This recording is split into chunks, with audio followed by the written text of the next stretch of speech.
Welcome to AP solution. आज हम आप लोगों के लिए 12th क्लास की फिजिक्स से कुछ इम्पोर्टेंट क्वेश्चन लाए हैं जो कल के पेपर के लिए बहुत ही उपयोगी क्वेश्चन है। पहली यूनिट हमारी है स्थिर विद्युत की। इसमें इम्पोर्टेंट क्वेश्चन है विद्युत परिभाषाएं हैं: विद्युत द्विध्रुव, विद्युत द्विध्रुव आघूर्ण, विद्युत फ्लक्स, विभव प्रवणता, रेखीय आवेश घनत्व, पृष्ठीय आवेश घनत्व, आयतन घनत्व। और ये हमारे कुछ टॉपिक हैं। डेरिवेशन अच्छी स्थिति के लगभग हर साल आते हैं 2 नंबर के। विद्युत द्विध्रुव के कारण विद्युत क्षेत्र की तीव्रता। और एक टॉपिक है 5 नंबर का, अनंत लंबाई के सीधे तार के कारण विद्युत क्षेत्र की तीव्रता। गॉस की प्रमेय सिद्ध करने के लिए संधारित्रों के बीच कोई परावैद्युत पदार्थ रखा हो तब धारिता विद्युत स्थिति ऊर्जा आप CV² सिद्ध करते हैं। और समांतर प्लेट संधारित्र की धारिता, यह बहुत इंपॉर्टेंट वाला क्वेश्चन है। ऊर्जा घनत्व सिद्ध करना है। गॉस की सहायता से कूलॉम के नियम का निगमन, ये भी सिद्ध करना है। इतने टॉपिक इंपॉर्टेंट हैं और 8 नंबर की ये यूनिट है। और हमारी दूसरी यूनिट इसी तरीके से है। ये देखते हैं दूसरी यूनिट हमारी क्या है।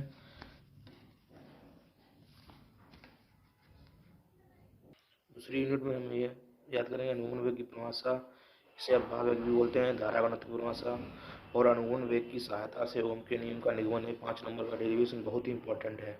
ये 3 नंबर का है AVR में संबंध, ह्यूजेंस सेट, ये भी 3 नंबर का है। किरचॉफ के नियम, किरचॉफ से सवाल और ह्यूजेंस पर सवाल, इन पर सवाल आते हैं। और ये हमारे टॉपिक हैं किरचॉफ के नियम और AVR में संबंध, ह्यूजेंस सेट। और ये इंपॉर्टेंट, बहुत ही इंपॉर्टेंट है।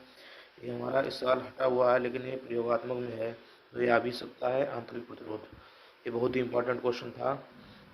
मापी द्वारा सेलों के विद्युत वाहक बलों की तुलना, ये हमारी दूसरी यूनिट के इतने क्वेश्चन हैं, इनको तैयार करना है। और ये हमारी तीसरी यूनिट है, इनकी परिभाषाएं हैं: चुंबकीय क्षेत्र, चुंबकीय द्विध्रुव आघूर्ण, एम्पीयर का प्रवृत्ति नियम। और ये हमारा डेरिवेशन इंपॉर्टेंट, बहुत ही इंपॉर्टेंट है। परिमित लंबाई के सीधे तार के कारण चुंबकीय क्षेत्र और वृत्ताकार कुंडली के केंद्र पर और अक्ष पर चुंबकीय क्षेत्र। 3 नंबर का डेरिवेशन लगभग हर साल आता है। अनंत लंबाई के रज्जुरेखीय धारावाही चालक के कारण चुंबकीय क्षेत्र, ये भी है डेरिवेशन 5 नंबर का। और ये 2 समांतर धारावाही रज्जुरेखीय चालक के बीच बल, ये भी बहुत इंपॉर्टेंट क्वेश्चन है और इस पर सवाल है, इस टॉपिक पर सवाल है।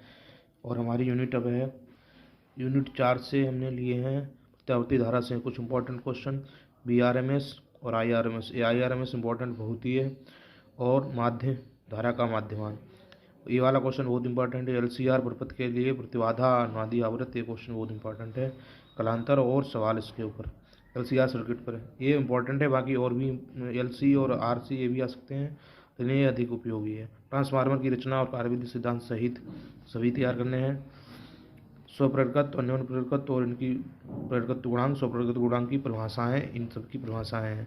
ये हमारी यूनिट 4 के इंपॉर्टेंट टॉपिक हुए। यूनिट 5 हमारी छोटी यूनिट है 5 नंबर की, तो उनकी ज़्यादा कुछ क्वेश्चन नहीं लिए हैं। विद्युत चुम्बकीय तरंग क्या होती है और उनके गुण, मैक्सवेल का विद्युत चुम्बकीय तरंग सिद्धांत, विस्थापन धारा और चालन धारा, ये बहुत आती है परिभाषाएं। अब इसके बाद हमारी यूनिट 6 है। 6 यूनिट 13 नंबर की है प्रकाश की। इससे हमारे डेरिवेशन बड़े बड़े हैं। अवतल और उत्तल पृष्ठ के लिए, दोनों के लिए अपवर्तन का सूत्र का निगमन करना है। पतले लेंस के लिए अपवर्तन के सूत्र का निगमन करना है और इस पर सवाल भी हैं। संपर्क में रखे 2 पतले लेंसों की फोकस दूरी के लिए सूत्र है, ये बहुत इंपॉर्टेंट क्वेश्चन है 3 नंबर के लिए। प्रिज्म के लिए अपवर्तनांक का सूत्र, ये भी इंपॉर्टेंट है।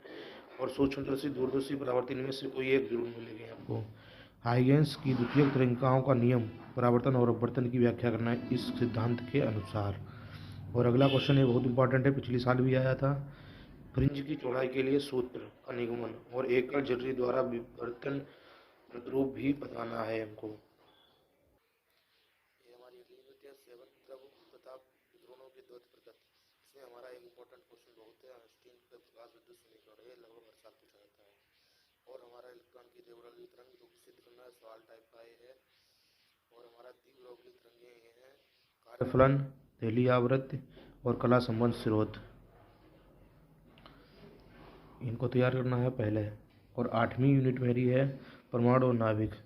इसके लिए हाइड्रोजन परमाणु के लिए ऊर्जा स्तर आरेख, वही जो लाइमन बामर और पास्चन ब्रैकेट फुंड ली जाती हैं, सभी की स्पेक्ट्रम रेखाएं चित्र सहित 5 नंबर का लॉन्ग क्वेश्चन है।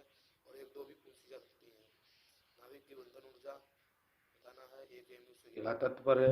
रदरफोर्ड सोडी का नियम क्या है, रिडबर्ग नियतांक के अनुप्रयोग, इसका मतलब है हाइड्रोजन परमाणु की आयनन ऊर्जा, इसके आधार पर हम कैसे निकालेंगे, सूत्र है हमारा, उस तरीके से निकालेंगे।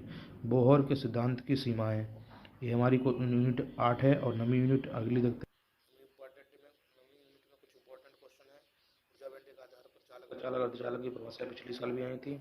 और पीएन संधि क्या है, एन टाइप अर्धचालक क्या है, पी टाइप अर्धचालक क्या है, शुद्ध अर्धचालक अशुद्ध अर्धचालक क्या है, पीएन संधि के पूर्ण तरंग दृष्टिकारी और तरंग दृष्टिकारी, इनमें से एक क्वेश्चन जरूर मिलेगा। और ये हमारे टॉपिक हटे हुए हैं लेकिन आ भी सकता है। एंड और गेट और not gate, nand gate, nor gate की सततता टेबल बनानी है और इसका प्रतीक चिन्ह भी बनाना है। इन तीनों का है, चारों पांचों का।